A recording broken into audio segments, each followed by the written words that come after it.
And as advertised, here is Janice Stein, TVO's Foreign Affairs Analyst and Director of the Munk School of Global Affairs. Okay, can I read you the latest from the Ottawa Citizen? Here we go, just to set this up. Canada is following the lead of its allies and stepping up its military presence around violence-plagued Libya. HMCS Charlottetown will depart Halifax today on a week-long journey to the region to assist with the evacuation of Canadian civilians. The Navy frigate and its crew of 240 officers and seamen will join two C-130 Hercules aircraft that are already in the area and are capable of landing on shorter, unpaved terrain. Canada also has one C-17 in nearby Malta, along with 22 military police officers, medics, and recon personnel. Okay, it looks like Canada, we're certainly there. Yeah. If we are called upon to act militarily, what can we do given what assets we have in the region? Those assets, Steve, are really designed for humanitarian assistance, for rescue, for evacuation of refugees. So the Hercules aircraft, the smaller one and the bigger one, are designed to move people out of the region. The ship, in a sense, is crucial here because it supports and supplies. But this configuration still is very much within the humanitarian envelope. How about the American military? What have they got going? The American military is a whole different story. The American military the Sixth Fleet is in the Mediterranean. It has every asset imaginable, and it has virtually the full gamut of capabilities, particularly in the air, which is what everybody's talking about. Meaning a no-fly zone. Meaning a no-fly zone. If they have those kind of assets in the area, I mean, obviously nobody's talking about a full-scale invasion like Iraq, but Nope. they could do more than a no-fly zone, presumably, right? Militarily? Well, you know, the American Army is very stretched right now. It is very, very, very stretched. This is a military that is so taut. Robert Gates has expressed his worry about it. The Defense Secretary. Yes, he did say, if we are asked to do this, of course we will do this, but there was almost a grudging quality in it.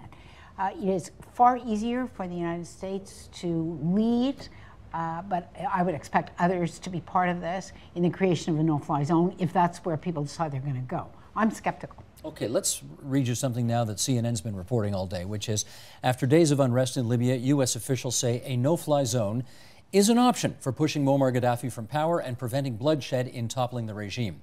A member of the UN Security Council who spoke on Background told CNN that while there has been no formal discussion of a no-fly zone, there have been informal discussions outside of meetings, and informal planning is going on at NATO for such a scenario.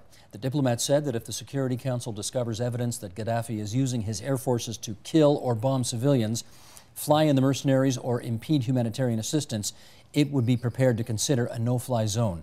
Which would do what, Janice? So what's a no-fly zone? A no-fly zone is a specific area, and you make the boundaries of it clear, where Gadhafi could not send up probably two kinds of aircraft: fixed-wing aircraft, bombers, and helicopter gunships.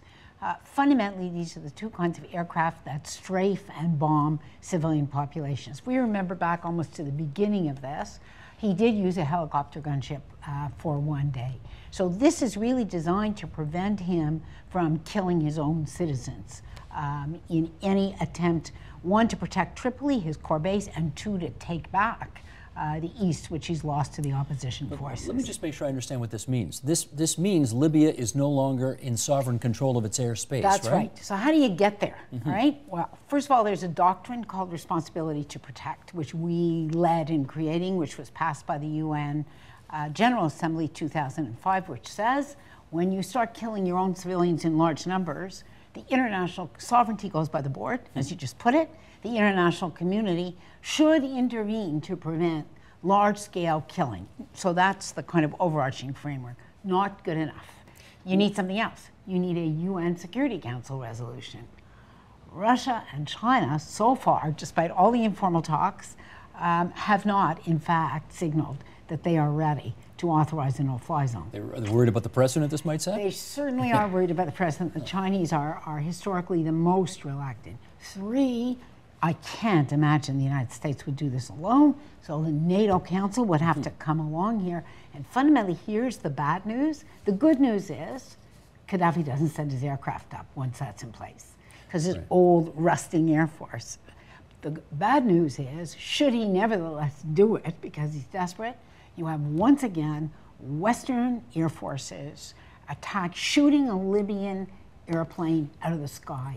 That's war. That moves you closer to, well, I guess what they used to call DEFCON something or other, right? Correct, yeah. Correct. Okay, the Arab League, 22 member countries, Africa and Middle East, including Libya. They're not in support of any aggressive action against Gadhafi, and I presume the no-fly zone would, they're certainly against that. Would that spark anger in the Arab world if we were to do that? It's interesting because you use the word aggressive action. Those people who anchored this in the Security Council General Assembly Action 2005 would not describe this as aggressive. They would say this is, in fact, defending innocent civilians. How it would be read in the Arab world is a very, very different story. And I think if at all possible, what you hope is this is a great bluff, that all this background talk is a signal to Gadhafi. If you do this, we will put in place a no-fly zone. We can do that quite quickly. And the hope is that he will not do it, so the no-fly zone doesn't have to go into place. Because once again, if you see Western airplanes shooting even Gadhafi's airplanes out of the sky, this is not a help to the Egyptian opposition politically, and will not, even under these circumstances, does not play well in the Arab world. Iraq is too fresh. I hear what you're saying. Having said that, let me just, devil's advocate here.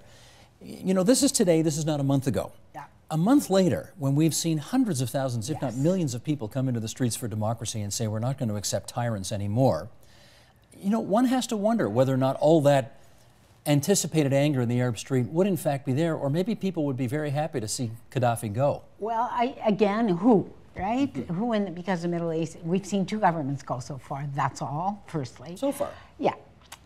So far is the operative word, but we've only seen two. And secondly, of course, inside Libya, there's terrible division. The opposition will, I think this is the triggering incident. If we see Gadhafi send airplanes in the next few days, and there are large numbers of civilians killed, he used his aircraft today, but he used it to retake an oil installation. If there are pictures. That's okay, in other words. That's right, that doesn't qualify. If there are pictures of corpses on the street, killed and injured in large numbers by Libyan aircraft, I think the real pressure will come from inside the Western world. It won't come from the streets of Cairo. It will come, in fact, from the United States public, Canada, who see this and say, this is intolerable. Well, we've done sanctions already. What can that do? So sanctions, I think this is a really good set of sanctions because they were what we call targeted sanctions. They freeze the assets of the Gadhafi family and his friends. There's a travel ban.